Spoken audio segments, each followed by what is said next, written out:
Hey there everyone, my name is Brian Lovelace. I'm the founder of NaviUpgrade.com. Today we're taking a little bit of a change of scenery at my desk here so I can teach you guys exactly how to fix a scratched or cracked Sync 3 display with a brand new Digitizer from eBay. These things are about 60 bucks. It's going to be a really cheap, easy, simple fix so that you can get your car back in tip-top shape and be on the road in no time. First, I'll go over the tools that you need to complete this project, and then I'll get into the details on exactly how to disassemble the display, replace the screen, and put it all back together. Let's get right on into it. Alright, so the first thing you're going to need is your cracked or scratched screen out of your car. Then you're also going to need a new Digitizer, which can be found on eBay or Alibaba or AliExpress or anything like that. In terms of tools for this project, you're going to need a small Phillips head screwdriver, you're going to need a flathead screwdriver, you're going to need a small pry tool. I'm going to be using just a thin piece of metal from an electrical pin tool. You're going to need something thin to place between the Digitizer and the frame of the Digitizer. I'm going to be using this ruler. I've used an old credit card in the past though. You'll also need a Sharpie. Finally, you'll need a heat gun to separate the Digitizer from its frame. Let's get into disassembly. Alright, now I've got my display here and you can see that this one is really smudged. It's got some scratches on it. It's just not in great condition. So what we're going to do is we're going to start by removing the brackets. I've already removed my brackets from my screen. If you haven't done this yet, it's a T8 size screwdriver and that'll remove the brackets from the side of the screen. The first thing that we're going to do is we're going to start removing these small screws on the side, the top, the other side, and the bottom of the screen. Keep in mind that some of these are a different size and you'll need to note that accordingly.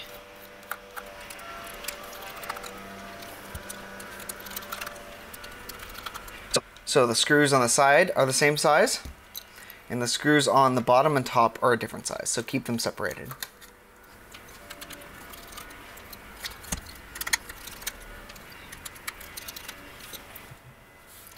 Alright, now that these screws are removed, we can separate the top part of the frame from the screen itself.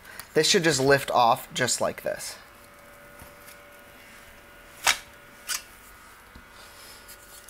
This is the frame, and now what we want to do is we want to take note that this is the bottom and it goes where this little notch in the frame is.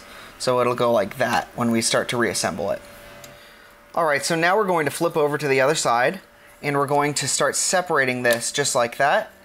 And you push up and it will separate just like this. We want to be very careful because there are ribbon cables here that we need to disconnect now.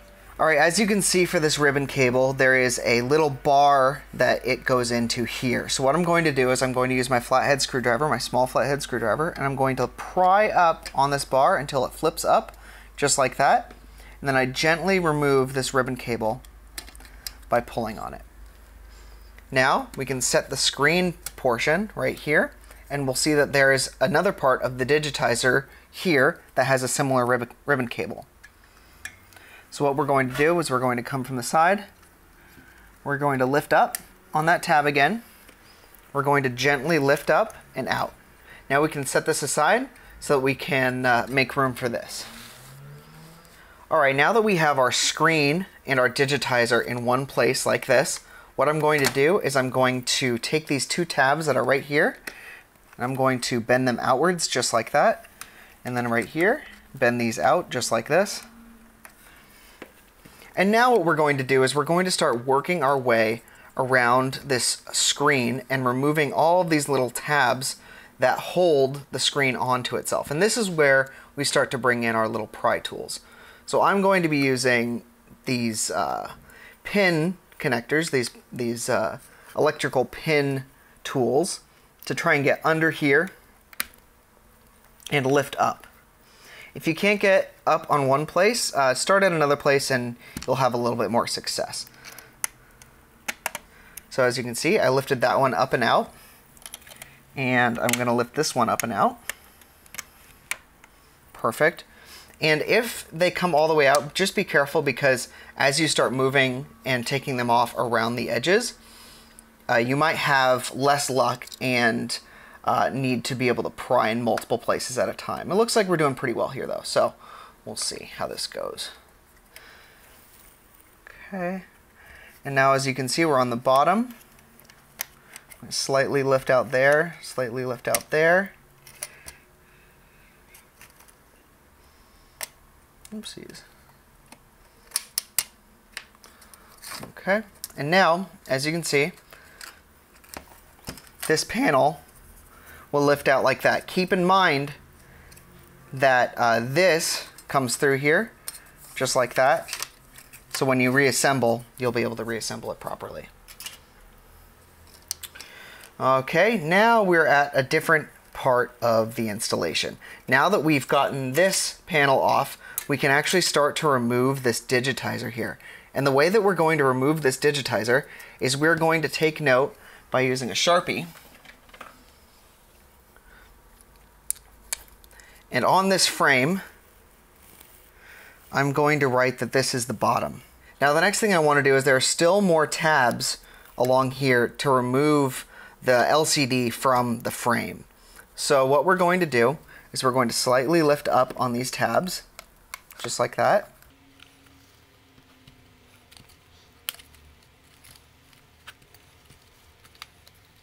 And as we pull away, we can see that our LCD is pulling away with it. So now that we have our LCD out, we can start to remove the digitizer from this frame and replace it with our new digitizer. Now, because we have a new digitizer, I'm going to put on some latex gloves for this part so that we keep everything super clean and scratch free. All right, now that I have my gloves on, what I'm going to do is I'm going to take our heat gun here and I'm going to turn it on to the low setting here. As you can see, it's going to heat up. You'll be able to see the coils in there get hot.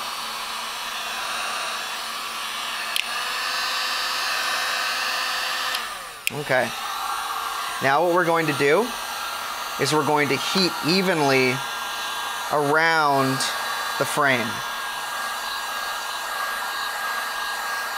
We're doing this to remove all of the sticky residue that holds this panel to the frame.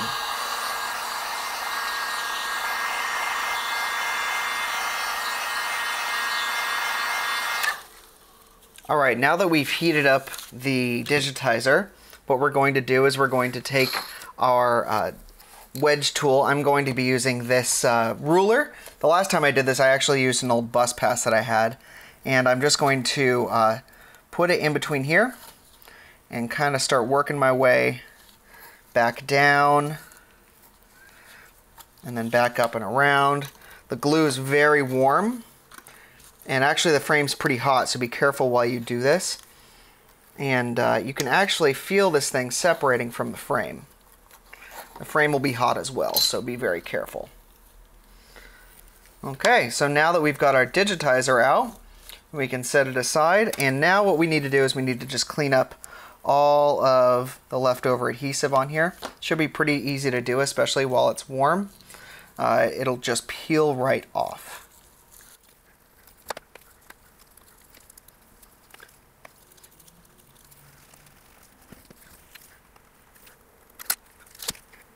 This might be easier to get off with your fingernail. So if you have to do that, take off your glove, do it. Now that this is done, we're in a position that we can put on our new digitizer. So what I'm going to do is I'm going to grab our digitizer here, just like this, and I'm going to look at the frame. And the frame says bottom there, so we remember this cable is the bottom. So we're going to want to put it on just like that.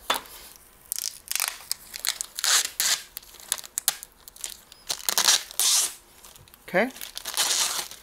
Now that we've got our package open, we can remove the film from both sides.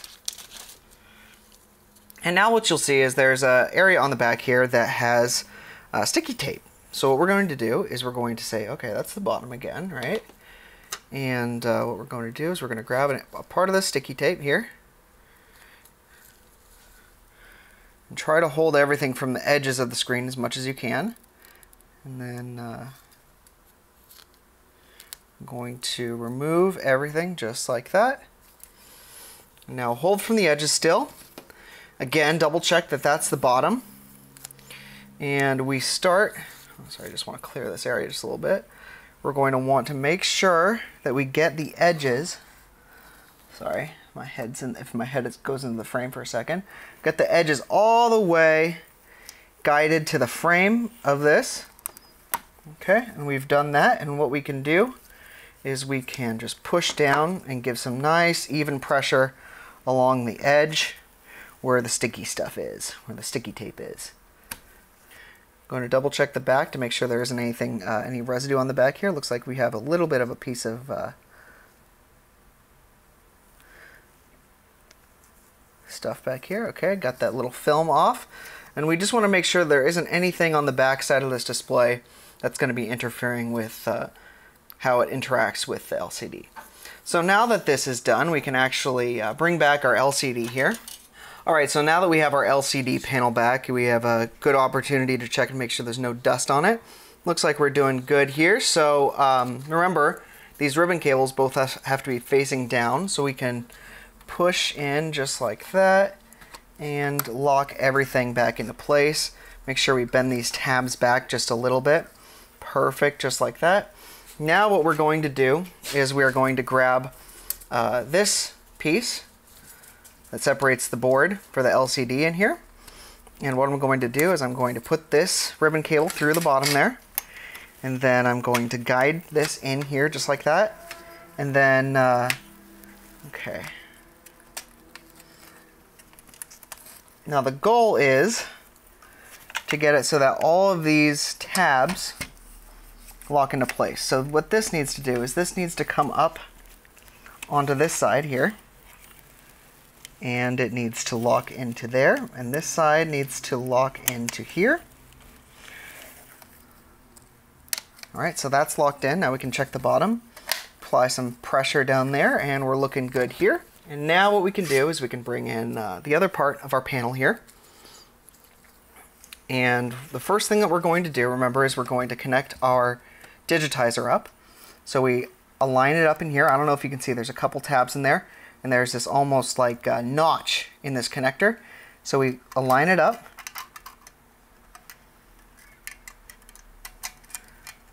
I'm actually going to take my gloves off for this. So we can align this all up right here, just like this.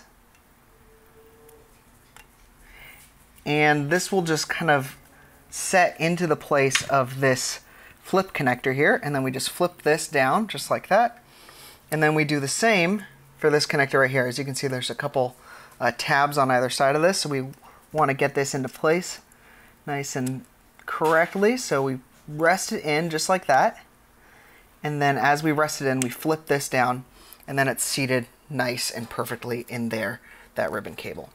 Alright, so I've already got a couple smudges on this. I'm not going to worry about it because I can just wipe those off with a microfiber towel cloth. Now the next part of this is going to be getting this all aligned properly. So as you can see, there's almost like this ledge right here, and then there's this little part that goes in like this. So what we want to do is we want to come from the bottom, and then it'll lock into place as we slide it forward just like that. Alright, so now as you can see, our display is looking good here, and now we're ready to put the frame back on it. So we come here, and remember, this little notch in here goes to the bottom, and that's where the ribbon cable runs through. So we gently get everything aligned here, push it down just like that, and now we can take our side screws and replace them into the side holes here.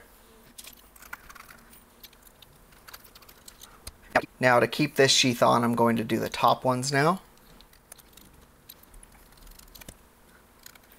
Do the next two side ones.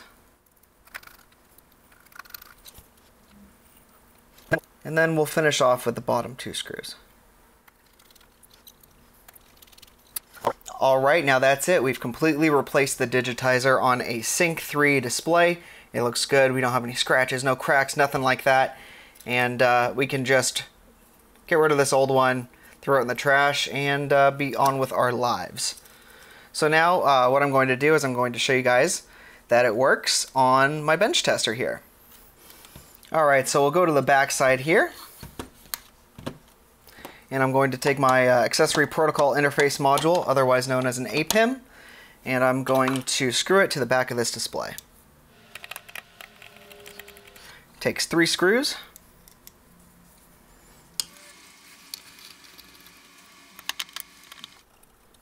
Now we'll take our low voltage display signal cable, also known as an LVDS cable. Going to plug it into the display, and then we're going to plug it into our APIM module. Flip it around, grab my bench tester APIM connector, plug it in, and as you can see, the screen is booting just fine. As you can see, touch interface is working just fine as well. And we're good to go install this back into the car.